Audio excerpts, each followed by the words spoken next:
kembali lagi bersama aku, Syalmita Putri Nanti Siregar. Dan aku Maura Clarice Devanusyadi. Kali ini kita akan membahas tentang kondisi, keterlibatan, serta tokoh-tokoh di Prancis pada Perang Dunia Pertama. Selamat menonton!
Republik Prancis adalah pemain kunci dalam Perang Dunia Pertama karena selain menjadi the one of the big three of Entente, blok sekutu yang awalnya dibangun oleh Inggris, Prancis, dan Rusia.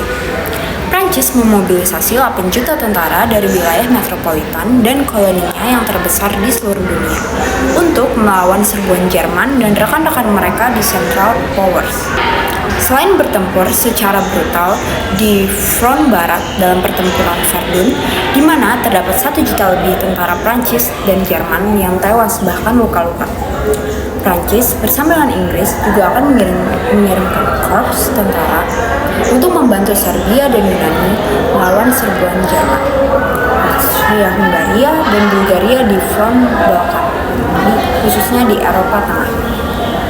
Bahkan Prancis bersama dengan sekutu lainnya seperti Inggris, Amerika, Kanada, Anzac, dan lain-lain akan ikut dalam serbuan kolosal yang disebut 100 Days Offensive, yang dimana akibat kesuksesan besar serbuan ini, Kekaisaran Jerman terpaksa menyerah dengan memalukan. Tidak hanya bertempur dengan brutal di banyak front, Prancis juga akan membantu mengirimkan logistik, khususnya senjata dan amunisi, kepada Kekaisaran Rusia. Bahkan pasukan putih anti-komunis agar front timur tidak dimenangkan telak oleh Jerman dan Austria-Hungaria. Keterlibatan dalam kondisi Prancis dan Perang Dunia Pertama. Pertama, ada keterlibatan awal. Prancis terlibat setelah pembunuhan Archduke Franz Ferdinand pada tahun 1914 yang menyebabkan perang antara Jerman dan Prancis di front barat. Prancis beraliansi dengan Inggris dan Rusia dalam Triple Entente. Yang kedua ada pertempuran utama. Pertempuran Mamme pada tahun 1914, Prancis menghentikan kemajuan Jerman menuju Paria. Ada pertempuran Verdun pada tahun 1919, pasukan Prancis bertahan melawan serangan besar Jerman. Ada pertempuran Somme pada tahun 1919, pasukan Prancis dan Inggris melawan Jerman meski tidak ada kemenangan jelas. Yang ketiga, kondisi selama perang. Ada kerugian sekitar 1,4 juta tentara Prancis tewas, banyak wilayah hancur, yang ada juga perang parit. Hidup di parit sangat sulit dengan kebersihan buruk dan penyakit. Ada ekonomi, industri dan pertanian terganggu menyebabkan krisis sosial dan pangan. Yang terakhir ada peran wanita. Banyak wanita menggantikan pria dalam pekerjaan industri dan pertanian. Yang keempat, peran dalam kemenangan. Prancis berperan penting dalam serangan balik pada tahun 1918 yang memaksa Jerman menyerah dalam perjanjian Versailles pada tahun 1919.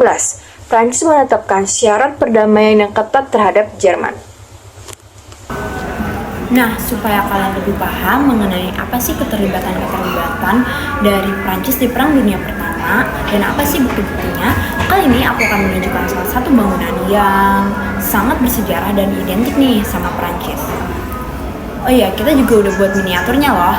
Nah, nama dari miniatur tersebut adalah Benteng de Wangen. Simak sejarahnya yuk.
sebuah benteng yang terletak di sekitar Verdun, Prancis.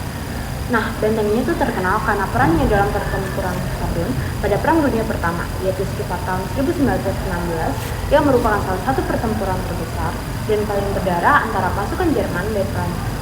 Nah, sejarahnya dimulai pada akhir abad ke-19, ketika Prancis membangun sistem pertahanan benteng yang dikenal dengan sistem Serre de Rivière untuk melindungi negara dari potensi serangan. Fort Douaumont adalah bagian dari sistem ini, yang dibangun pada tahun 1885. Nah, benteng ini tuh pada awalnya memiliki tujuan untuk melindungi kota Verdun dan daerah sekitarnya. Fort Douaumont ini menjadi sangat terkenal setelah pertempuran yang terjadi pada tahun 1916, ketika pasukan Jerman berhasil merebutnya pada bulan Februari. Pencaplokan ini terjadi setelah benteng tersebut ditinggalkan oleh pasukan Prancis yang tidak siap menghadapi serangan Jerman. Nah, bangunan ini tuh menjadi simbol pertempuran yang sengit dari kerugian besar yang dialami oleh kedua pihak. Nah, kenapa sih sebenarnya bangunan ini tuh identik dengan Prancis? Nah, bangunan ini tuh identik sebab setelah pasukan Jerman merebutnya, benteng ini tuh menjadi simbol kehormatan Prancis dalam pertempuran Verdun. Pasukan Prancis ini tuh berhasil merebut kembali benteng tersebut pada bulan Oktober 1916 setelah perjuangan keras.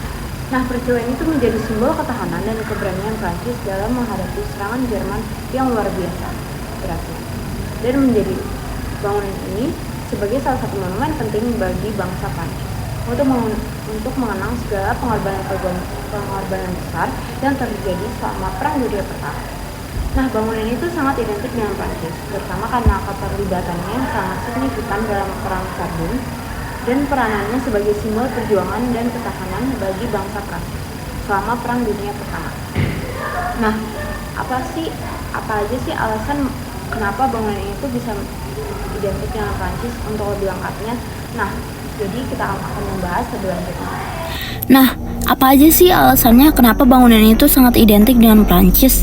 Nah, jadi bangunan itu sangat identik dengan Prancis, terutama karena keterlibatannya yang sangat signifikan dalam pertempuran Verdun dan peranannya sebagai simbol perjuangan dan ketahanan bangsa Prancis selama Perang Dunia Pertama.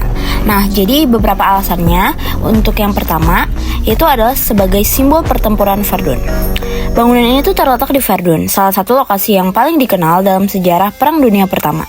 Pertempuran di Verdun yang terjadi pada tahun 1916. Nah, pertempuran ini tuh adalah salah satu pertempuran terbesar dan paling brutal dan paling lama dalam sejarah perang yang berlangsung selama hampir 10 bulanan. Pasukan Jerman itu berusaha untuk mencegah pertahanan Prancis. Sementara itu Prancis bertekad untuk mempertahankan Verdun dengan harga beberapa pun. Sehingga bangunan itu menjadi sebagai salah satu benteng utama di daerah tersebut. Nah, karena alasan ini, makalah bangunan itu menjadi simbol dan ketahanan serta keteguhan Prancis dalam menghadapi ancaman besar dari Jerman. Sehingga bangunan itu menjadi simbol pertempuran yang terjadi di Verdun. Nah, yang kedua adalah keberhasilan Prancis merebut kembali bangunan ini. Nah, pada awalnya tuh bangunan itu jatuh di tangan pasukan Jerman kan pada tanggal 25 Februari tahun 1916. Nah, hampir tanpa perlawanan yang berarti. Hal ini tuh sangat mengejutkan karena benteng itu dianggap sebagai salah satu posisi terkuat dari sistem pertahanan Prancis. Namun pasukan Jerman yang mengejar ambisi untuk menguasai Verdun dan menghancurkan semangat Prancis itu sempat meremehkan pentingnya benteng tersebut. Ketika Prancis pada akhirnya merebut kembali benteng ini pada Oktober tahun 1916 setelah pertempuran panjang dan sangat berdarah, kemenangan ini tuh dianggap sebagai titik balik dalam pertempuran tersebut dan menjadi simbol kebanggaan nasional.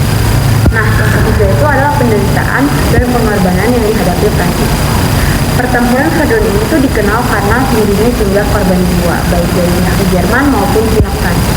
Diperkirakan sekitar 7.000 orang terlibat dalam pertempuran ini, dengan korban lebih dari 300.000 jiwa di kedua belah pihak. Nah, bangunan itu menjadi saksi dari pengorbanan besar yang dilakukan oleh pasukan Prancis untuk mempertahankan tanah air mereka. Nah, dalam konteks ini, benteng itu menjadi lambang keberanian dan tekad bangsa Prancis untuk tidak menyerah meskipun menghadapi penderitaan yang luar biasa. Selanjutnya, atau yang keempat, adalah makna dari dalam sejarah militer Prancis. Nah, setelah pertempuran itu, bangunan itu tidak hanya diingat sebagai struktur militer, tetapi juga sebagai simbol dari semangat nasionalisme dan patriotisme Prancis. Benteng ini tuh menjadi bagian dari kenangan kolektif Prancis tentang pertahanan bangsa mereka di tengah tragedi-tragedi. Oleh karena itu, bangunan ini tuh sering dikaitkan dengan berbagai perlawanan dan kemenangan Prancis atas Jerman dalam pertempuran Verdun. Monumen, makam, dan situs-situs peringatan yang dibangun di sekitar Fort Douaumont ini dan Verdun lebih memperkuat ikatan simbolik dari peristiwa ini. Yang kelima adalah fungsi sebagai monumen nasional. Nah, bangunan ini tuh sekarang menjadi bagian dari monumen nasional yang dirancang untuk mengenang peristiwa-peristiwa Perang Dunia Pertama. Dan situs ini tuh banyak sekali dikunjungi oleh banyak orang, termasuk warga Prancis dan wisatawan-wisatawan nasional. Peninggalannya juga di dalam dan sekitar benteng ini tuh memperlihatkan dampak dari pertempuran, termasuk kuburan massal dan sisa-sisa artileri. Keterkaitan langsung dengan sejarah Perang Dunia I menjadikan bangunan itu sangat penting dalam pemahaman identitas nasional Prancis. Yang keenam, bangunan ini sebagai bagian dari identitas Prancis dalam keberhasilannya. Nah, bangunan itu mempertahankan Verdun dalam merebut kembali benteng ini yang hilang. Nah, bangunan ini itu memainkan peran penting dalam membangun semangat nasional yang sangat kuat di kalangan orang Prancis. Bangunan itu menjadi simbol kebanggaan kolektif tentang pertahanan, keberanian, dan pengorbanan yang dilakukan oleh pasukan dan rakyat Prancis dalam menghadapi kekejaman perang. Dalam konteks ini, benteng ini tuh sering dilihat sebagai salah satu lambang paling kuat dari nasionalisme Prancis pasca Perang Dunia Pertama. Dan yang terakhir adalah pembentukan makam perang dan upacara kenangan. Seperti yang kita tahu bahwa bangunan itu juga memiliki hubungan dengan tradisi peringatan yang sangat karakteristiknya dengan Prancis. Banyak prajurit Prancis itu yang gugur di pertempuran Verdun dan dimakamkan di sekitar benteng ini. Dan setiap tahun upacara peringatan diadakan di benteng ini untuk mengenang para pahlawan yang jatuh. Dan ini tuh sangat memperkuat status benteng ini sebagai tempat penting dalam sejarah Prancis yang terhubung erat dengan ingatan kolektif bangsa tersebut terhadap pengorbanan besar yang dilakukan selama perang dulu. Dengan semua alasan ini, maka bangunan itu tidak hanya menjadi situs bersejarah, tetapi juga menjadi simbol penting dalam identitas nasional Prancis yang meyakinkan bangsa tersebut akan pengorbanan besar yang dilakukan selama Perang Dunia Pertama. Nah, untuk lebih mengenal tentang bagaimana sih dan siapa aja sih tokoh-tokoh kunci dari Prancis pada Perang Dunia Pertama. Oke, jadi di sini aku akan menjelaskan beberapa tokoh. Untuk yang pertama di sini aku punya Jenderal Philippe Pétain. Nah, dia ini tuh terkenal karena kepemimpinannya di Verdun dan menjadi pahlawan nasional. Nah, yang kedua itu ada Jenderal Joseph Joffre. Nah, dia ini tuh memimpin pasukan Prancis dalam pertempuran Marne. Diakui sebagai pahlawan nasional. Dan yang ketiga itu ada Georges Clemenceau. Dia ini sebagai Perdana Menteri Prancis yang tegas dan berperan sangat penting dalam kemenangan dan perjanjian di Versailles. Yang keempat itu adalah Marshal Ferdinand Foch. Dia itu sebagai komandan sekutu yang memimpin serangan besar tahun 1918 dan merancang kekalahan Jerman. Untuk yang kelima ada Paul Painlevé. Dia sebagai Perdana Menteri yang berfokus pada reformasi militer dan teknologi perang. Inti yang bisa kita ambil dari keterlibatan Prancis dalam Perang Dunia Pertama adalah yang pertama, pentingnya perjuangan untuk kemerdekaan dan kedaulatan. Prancis berjuang keras untuk mempertahankan wilayah dan kedaulatannya. Hal ini menunjukkan bahwa mempertahankan kemerdekaan adalah nilai yang harus dijaga, bahkan mencapainya saja butuh pengorbanan yang sangat besar. Dan yang kedua adalah kekuatan aliansi. Aliansi yang dibentuk oleh Prancis dengan Inggris dan Rusia dalam Triple Entente mengajarkan kita bahwa bekerja sama dengan negara lain yang memiliki tujuan serupa bisa memperkuat posisi dalam menghadapi ancaman besar. Dan yang ketiga adalah ketahanan dalam krisis. Meski menderita kerugian besar, Prancis tetap teguh dan berani menghadapi serangan Jerman. Hal ini menunjukkan bahwa ketahanan mental dan fisik sangat penting dalam menghadapi segala situasi darurat. Yang keempat adalah peran kepemimpinan yang kuat. Para pemimpin militer Prancis seperti Jenderal Joffre dan Pétain memainkan peran kunci dalam menentukan arah pertempuran. Kepemimpinan yang efektif, strategi yang matang, dan tekad untuk meraih kemenangan adalah pelajaran yang penting dalam menghadapi masa-masa sulit. Dan yang terakhir adalah pentingnya perdamaian yang adil dan berkelanjutan. Walaupun Prancis menetapkan syarat-syarat ketat dalam perjanjian Versailles, itu mengajarkan kita pentingnya merancang perdamaian yang tidak hanya mengalahkan musuh, tetapi juga menciptakan stabilitas jangka panjang untuk mencegah konflik di masa depan. Maka dari itu, dengan demikian, peran Prancis dalam Perang Dunia Pertama itu sangat mengajarkan kita tentang pentingnya mempertahankan nilai-nilai kemerdekaan, solidaritas internasional, dan perdamaian yang adil.